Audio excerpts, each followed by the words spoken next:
Simone Veil, née Simone Jacob le 13 juillet 1927 à Nice, s'est imposée comme une figure emblématique en France, surpassant en popularité auprès de la jeunesse les stars du spectacle. Cette ancienne déportée d'Auschwitz, survivante d'une épidémie de typhus dans un autre camp de la mort, a marqué l'histoire en obtenant pour les femmes françaises le droit à l'avortement, en sauvant de l'exécution des centaines de combattants pour l'indépendance de l'Algérie, et en améliorant les conditions de détention des prisonniers en France. Par ailleurs, son engagement en faveur de la mémoire des victimes de l'Holocauste reste indélébile. En 2019, une enquête menée auprès des Français âgés de 18 à 30 ans a révélé que 42% d'entre eux plaçaient Simone Veil en tête de leur personnalité féminine préférée, éclipsant ainsi des actrices renommées comme Marion Cotillard et Sophie Marceau. Cette admiration s'explique par son parcours exceptionnel et son courage indomptable. Simone grandit dans une famille juive de Nice, composée de son père André, architecte, et de sa mère Yvonne, une mère au foyer dévouée à l'éducation de leurs 4 enfants, dont Simone était la benjamine. Bien que la famille ne pratiquât pas la religion de manière assidue et vécût comme beaucoup de Français, Simone fut confrontée dès son plus jeune âge à l'antisémitisme. À l'école maternelle, une camarade lui lança cruellement « Tu es juive, ta mère ira en enfer ». Bouleversée, elle rentra en pleurs chez elle, mais cet incident semblait alors isolé. Cependant, avec l'occupation de la France par les troupes allemandes et italiennes en 1940, l'antisémitisme devint une norme. Les droits des familles juives furent bafoués, et la carrière d'André s'effondra. De 1942 à 1944, environ 76 000 juifs furent déportés de France vers les camps nazis. En mars 1944, la famille Jacob fut arrêtée. Le 13 avril, au lever du jour, Simone, sa mère et sa sœur furent entassées dans des wagons à bestiaux où leur sœur aînée Denise, également arrêtée, fut déportée séparément. Direction, le camp de la mort d'Auschwitz en Pologne, où Simone fut assignée à des travaux de terrassement. En janvier 1945, face à l'avance des troupes soviétiques, les déportés furent évacués d'Auschwitz vers le camp de Bergen-Belsen, à 70 km de marche dans la neige et le froid. Là, la mère de Simone succomba au typhus, parmi les quelques 50 000 victimes décimées par les maladies et la famine, dont Anne Frank. Les baraquements étaient surpeuplés, et Simone, durant les derniers mois, dormait à peine, contrainte de somnoler debout faute de place. Plus tard, elle compara cette horreur à le triomphe de la mort de Bruegel, où des hommes terrifiés fuient une armée de squelettes sur une terre désolée. Prisonnière numéro 78 651, tatouée au poignet, Simone oscillait entre l'envie de mourir et celle de survivre. Vu que la guerre touche à sa fin, ce serait absurde de périr maintenant, il faut tenir encore quelques semaines. Mais en vaudra-t-il la peine? Même libres, serons-nous encore des êtres normaux, se demandait-elle. Libérée par les troupes britanniques, Simone, affaiblie et ne pesant que 35 kilos, regagna la France.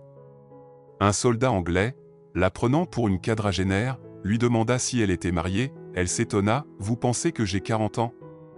De retour à Nice, elle apprit la disparition de son père et de son frère.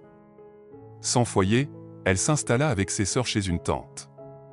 Le premier mois, elle ne supporta de dormir que par terre, la douceur d'un lit lui semblant étrangère. Isolée, elle évitait les sorties et, lors d'une visite où on l'interrogea sur le camp, se cacha derrière un rideau, refusant de parler.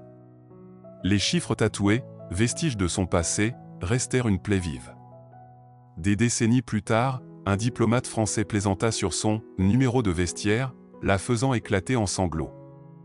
Jusqu'à sa mort, les images, odeurs, cris et fumées des crématoriums la hantaient.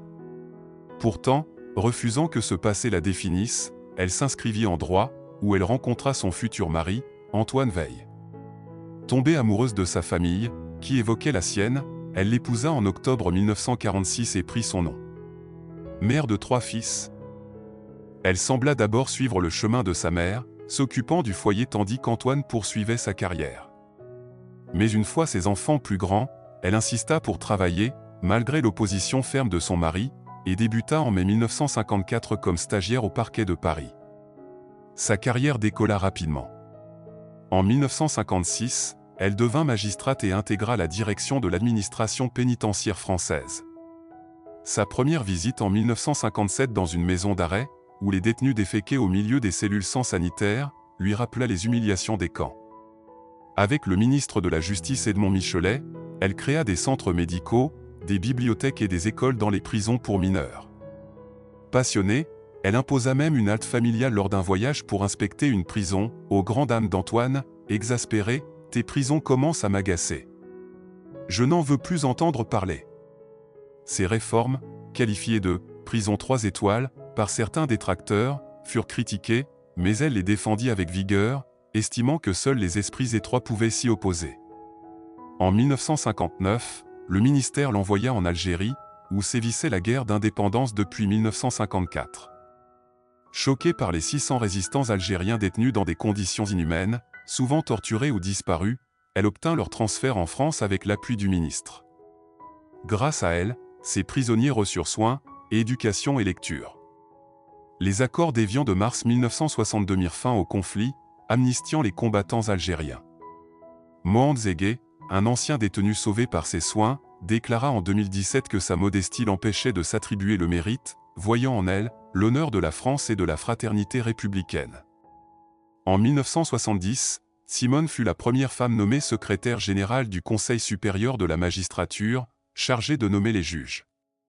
En 1974, le président Valéry Giscard d'Estaing, initialement tenté de proposer le poste de ministre de la Santé à Antoine, opta pour elle après les avoir rencontrés. Cette charge lui offrit l'occasion de légaliser l'avortement, alors un crime passible d'emprisonnement en France.